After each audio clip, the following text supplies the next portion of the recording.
Would you like to learn from those that are taking their lives, their businesses, and their passions to the next level?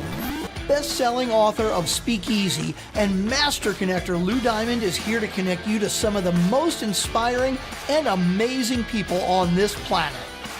Get ready to thrive loud with Lou Diamond. Welcome, everyone, to another amazing episode of Thrive Loud with Lou Diamond, connecting you to the most inspiring and amazing people that are thriving each and every day. And I am your host, Lou Diamond. I'd like to ask you listeners, are you really taking care of yourself? And have you really thought about the way you should be taking care of yourself? Because we have a certified trauma care practitioner and rapid transformational therapy practitioner. She blends work and polyvagal theory to help individuals heal emotional wounds, build confidence, and foster resilience. She's also the host of the Flip Your Mindset podcast, or Flip That Shit, whichever you want to call it. And I have a feeling that's what she's going to do here on the show, is change the way you think about things. Thrive Loud listeners, glad to bring you Stacey Uhrig. Stacey, welcome to Thrive Loud. Thanks for having me. I got to meet Stacey not too long ago in lovely New York City. And let me tell you, she's pretty cool. She's got a lot of cool things going on, and I could talk about it all day long, but it'd be much better if she did. Here's what I want to do. I want to flip the script intentional here. I want you to share with the listeners how what you're doing now became your gig. Oh, it's such a good question. So the short answer is what I'm doing now became my gig through a whisper. So what that means was I've been doing this in some way, shape, or form most of my life. And in my mid-40s, I just kept having this whisper in my ear of, you just need to, honestly, you need to take your passion and turn it into an income. You need to take this and actually leverage it, because I was that person that everybody was going to all the time. And I was very good at it, holding space for people. And I always had a wisdom and a knowledge to share that people sought it out. And so I decided to basically monetize it. Stacey, did you have emotional wounds that needed healing? Absolutely. Yeah, I mean, we all do, I guess. But was there Yes. something specific in your past that made you kind of like learn a little bit more about this? Yes, absolutely. And I think everybody walks with some form of a wound. It's a lovely situation when you don't, but I meet a lot of people, and most of them do walk with some form of a wound. And, I definitely had a very challenging lived experience from age like 11, 12 till I finally moved out, like around 18, 19, 20 years old, when I moved out of my home. And, during that time, that was the 80s. I moved out of my house in 1992. So for those 10 years prior, there were a lot of things happening, but people weren't talking about the challenges that were happening in their home as much as they are now. Certainly nobody was talking about mental health. I somehow found myself a therapist at the age of 15, which means it was 1984, 1985, 1986, that time frame. I don't even know how I found that person. But the reality is I knew I needed support. I knew I was going through something challenging. And so I went on a 30-year journey of mental health help. I was with a therapist on and off from the time I was 15 years old until I was in my early 40s. And it really wasn't getting any better, to be honest with you.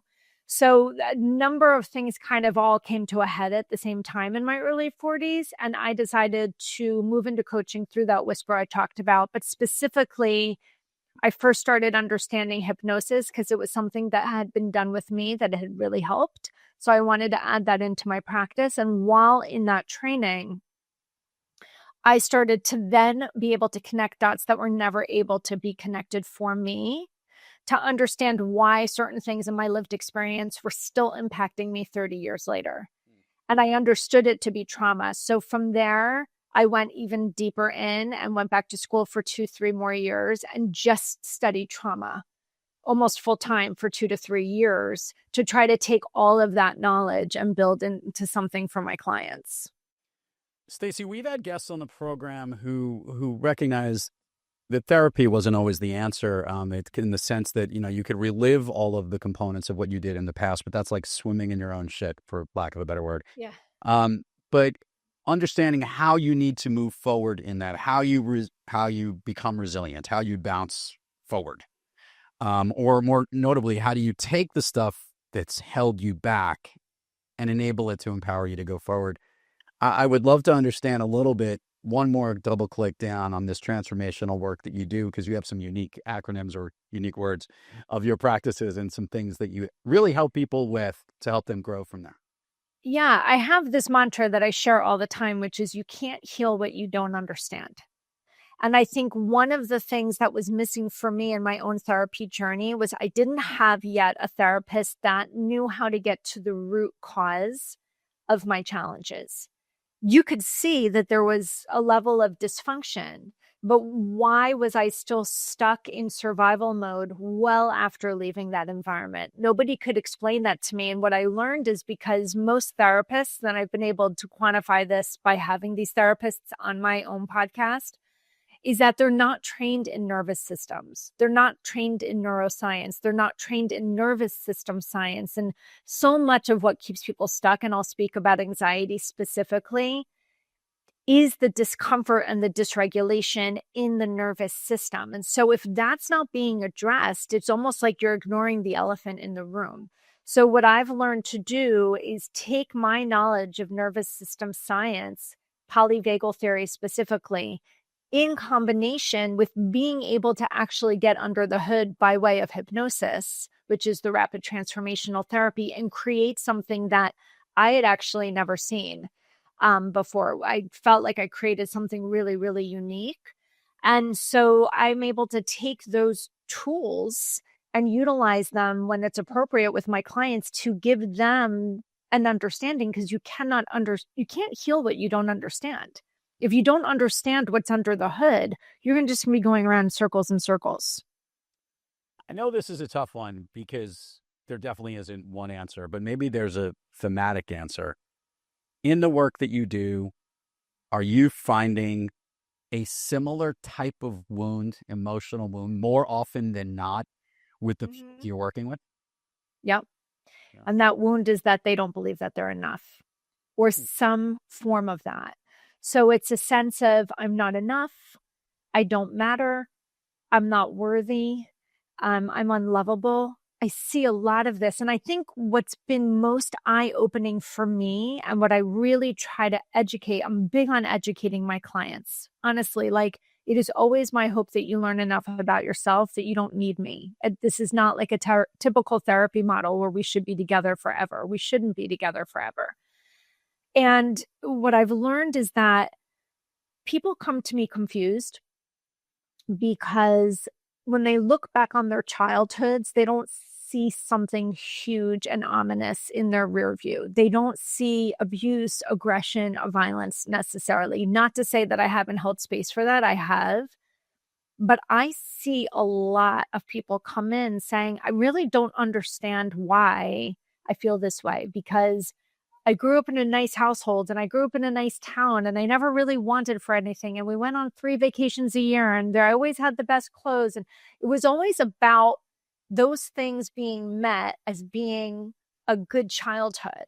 But then when we peel back the layers, but dad was a workaholic and really wasn't home much. And when he was home, the messaging was kind of like, don't talk to dad. He's upset, or he can't handle it. Just let him come in, let him do his thing. Like, everybody stand away from that. Or it was maybe being more emotionally present than your own parent and actually being the parent of the parent as a young child, or being over responsibilied, or having a parent that can't meet your needs of, say, psychological safety or love and belonging. So it's very nuanced. So because it's not, I call it covert. So because it's not so up in your face and it's not so overt, there's this confusion inside the client of, I'm so stuck, but I don't think I should be that stuck, because things weren't as bad as Joe, who lived down the street, who really had it bad. And what I try to explain to them is your nervous system and your body doesn't discriminate against physical safety and psychological safety. It just doesn't. The alarm is the alarm. Your body's job is to keep you alive and safe. And that's your mind's job. It's your body's job. And it doesn't say, well, this is worse than that. It's just, it's on or it's off. And so when I get people to be able to see it, then they can say, oh, that makes sense that I showed up that way. And then when we can make sense of it, we can make new sense of it. And that's a big part of the work. Stacey, I want to combine this two together here because obviously you have a popular podcast program called Flip Your Mindset. I want to understand how that came about, and then I'm going to double click down as to what needs to be flipped. Yeah. So Flip Your Mindset actually really started in the middle of the pandemic, early on in the pandemic, I should say, like April of 2020. It started as just this service, honestly, of me wanting to share with people interviews with other individuals who I knew personally had gone through something harder than a pandemic, to help the people who were really struggling with what was a very challenging time, to gain some perspective, to see this challenge through a different lens. And I loved doing it. And I got a lot of really great feedback from it.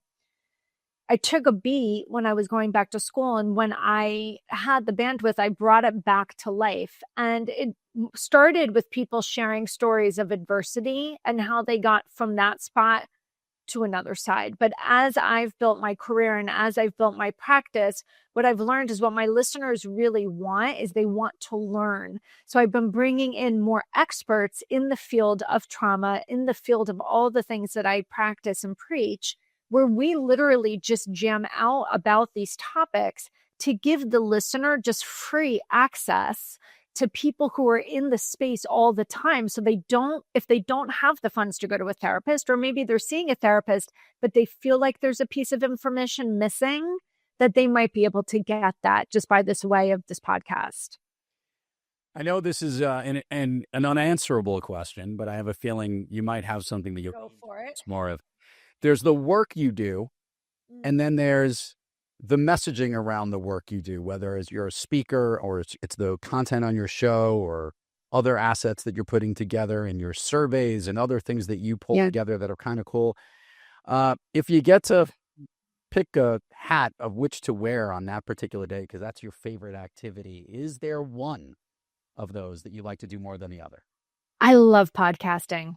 I absolutely love podcasting. I love hand selecting guests that I know that my audience would be interested in. Nothing gives me greater pleasure. And it's so funny because I'll be out at the food store, at the liquor store, at the garden center, and somebody will come up to me and say, oh my God, I heard your podcast with Kim Weeks. It was amazing. And my initial response wants to be, someone actually listens to this? Because I'm really just doing it because I love it. But there's nothing greater for me than when someone can come to me and say, I was in my car crying because I felt understood, or you said something that I've been reaching for and searching for. No one's quite been able to put words to it. And now I have language to it. So I love being able to talk about topics within the trauma space. Very passionate about a lot of the topics. I'm very passionate about people gaining a better understanding of themselves. And I love the platform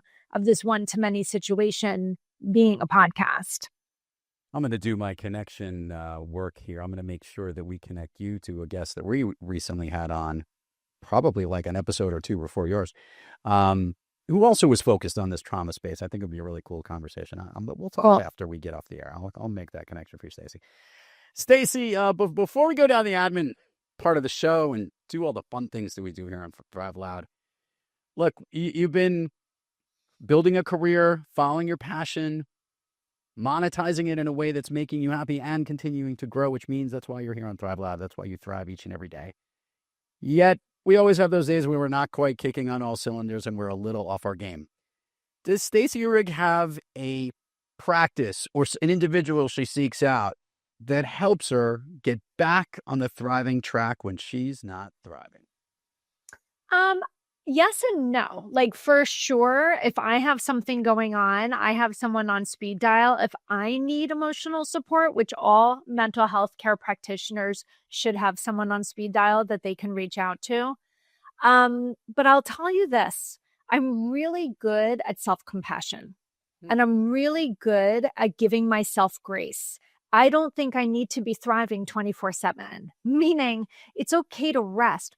We as individuals, especially people, I would say 40 and up, we kind of were messaged out with this idea of like rest is lazy and we should always be moving all the time. And I see rest as restorative. If I'm not in a zone of thrive, I rest. I'm very active on social media and sometimes it comes in spurts. Sometimes I'm really on for like a good 3 weeks and then there'll be a week and I'm like, I don't want to go live right now. Like I can't, I'm not in the zone. I've got a lot of other things I'm working on and I give myself grace where 10 years ago, I would have never given myself grace for that. I would have felt the pressure and the need to have to be on all the time. This is why I produce a lot of content when I do feel great so we can spread it out. But when I feel I'm not in that zone, it's okay. We're not robots. We can't be in it 2/4/7. It's interesting because to thrive means to move onward and upward. And I don't necessarily always think of moving as always moving and grooving. I kind of think it, some of it is deep thought. Some of it is sleep. Some of it is meditating. I think to be the best version of ourselves, we need to be the best version of ourselves. So I think to get into that, whatever that mindset is, I think in the spirit of flipping your mindset, I think let's flip the mindset of thriving. It doesn't always have to be moving. And, we see people doing that active piece. It's always the work behind the work that gets us the most excited. And the stuff is really cool. And I like how you are able to recognize that you got to recharge and you got to do whatever it is you do. Cool. Yeah. I like that. Stacey, share with the listeners all the places people can find you, wherever. Absolutely. So I would say a great place to start is Instagram. You just go by my name. It's Stacey Uhrig. It's Stacey with an E, Stacey, and my last name is Uhrig, Uhrig. I am very active on Instagram, and I primarily have developed that platform as a psychoeducation platform. You'll rarely see anything there about my personal life. I'll throw some stuff in there from time to time, but it really is designed as a platform, especially for people that are seeking information about themselves. So Instagram is my go-to platform for social media for sure. And then always my website, which is flipyourmindset.com. It's the easiest way to get in touch with me. Love it. Stacey, I know you were born ready, but are you ready to go down Fun Street here on Thrive Live? Sure, why not? We're going to do the little ease on to Fun Street. We'll call it the on-ramp. I'm going to do this. I've been changing this theme over the years, and it's slowly becoming more popular because I used to ask the question, what's your all-time favorite movie? But what I've been going to do here for you, Stacey, is you have the ability to give a Mount Rushmore, at least up to a Mount Rushmore, of your top movies that connect the most with you.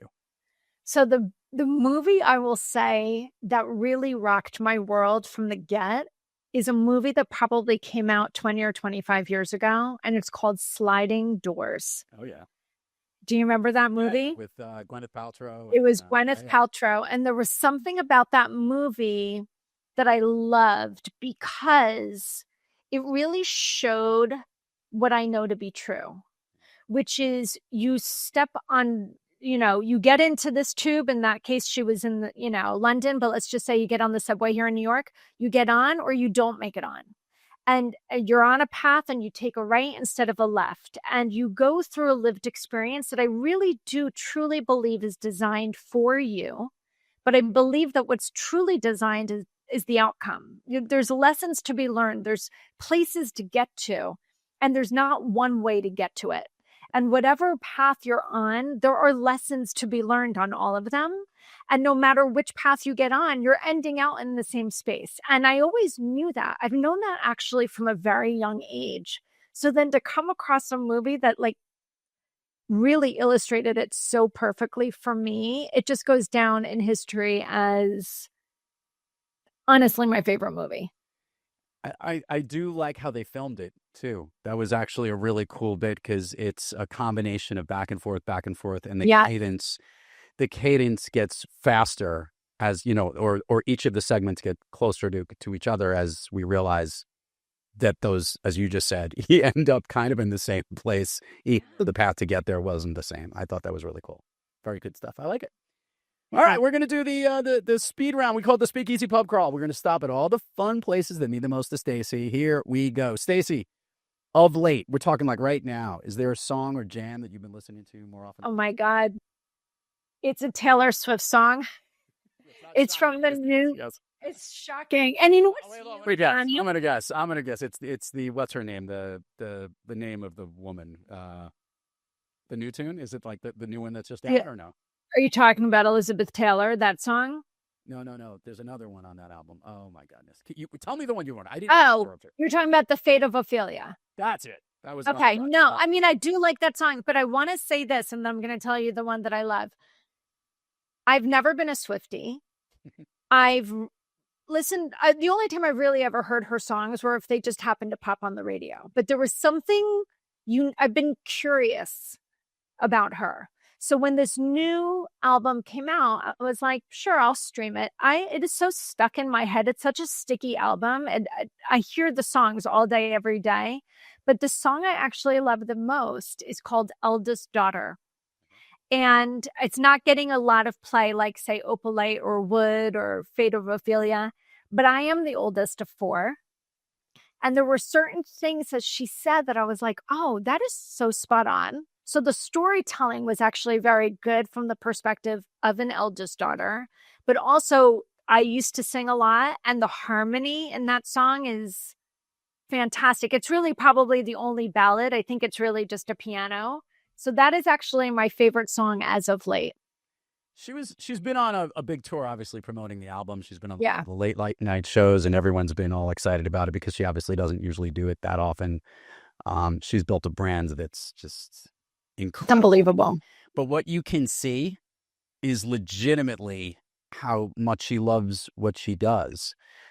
She'll talk about a cadence in a song. I saw this on Jimmy Fallon, and she was talking about how she came up with a lyric of something, and you could see her revisiting exactly the moment that she did it. And that just shows not only how good she is, but how good of a storyteller she is. And I think she's a storyteller. She's an artist. She's a creative director. Like, she's just really genuinely aligned with herself, which is a lot of the work that I do. It's how do we get back to our authenticity? She's genuinely authentic from the outside, at least it appears. And if you listen to the songs, it's a really fascinating album, the way that she actually interweaves so many of the songs together in the album. It's quite the art. Like, she really, and the fact that she actually recorded that album while on tour, that's the part that blew my mind. Yeah, she's in it. She's in it. She's in it. She's a unicorn. Yeah. Although I see a lot of unicorns around, and I don't think they're that unique. Yeah. I think she's just Taylor. She's great. But that is my newest favorite song. It's the one that's on repeat. My kids get in. They're like, seriously? More Taylor Swift? I'm like, I'm really sorry. It's a good tune. A favorite food that's not a dessert? A favorite food? I have a lot of favorite foods. Pick any one. I'm thinking the one that's coming to my mind is Brussels sprouts with bacon and balsamic glaze. I don't know. That sounds good. It's the one that came into my head. I'm a foodie. I love all food. Love it. A favorite dessert? Creme brulee. An activity you wish you did more of? Sing. An activity you wish you did less of? Think. A new activity, one you recently tried that you like so much you want to tell all the listeners and viewers to try. You know, I've been lifting a lot. Okay. So like lifting, I mean, I've done it on and off most of my adult life, but I'm really doing it a lot more now. And I just think it's so good for everybody on a variety of levels. So I would say going to the gym and lifting. If I could snap my fingers and Stacey Uhrig could be anywhere in the world. Oh, right now, Amalfi Coast, Capri. And I've never been, but I'm going next summer, and a girlfriend is there right now, and she's just streaming from there 24/7. So that's where I want to be right now. Stacey Uhrig, the certified trauma care practitioner. Go check her out. Find your mindset. Flip your mindset or flip your own mindset on the website. Everything. You'll find all the notes in the show links. Everyone can see everything in front of them right here. I couldn't get it all out of my mouth here. But anyway, a pleasure to have you on. Hey, keep doing what you're doing. Really cool stuff. But more importantly, real important stuff that I think people are really appreciating. So thank you for that. Thank you. Thanks for having me. It was a lot of fun.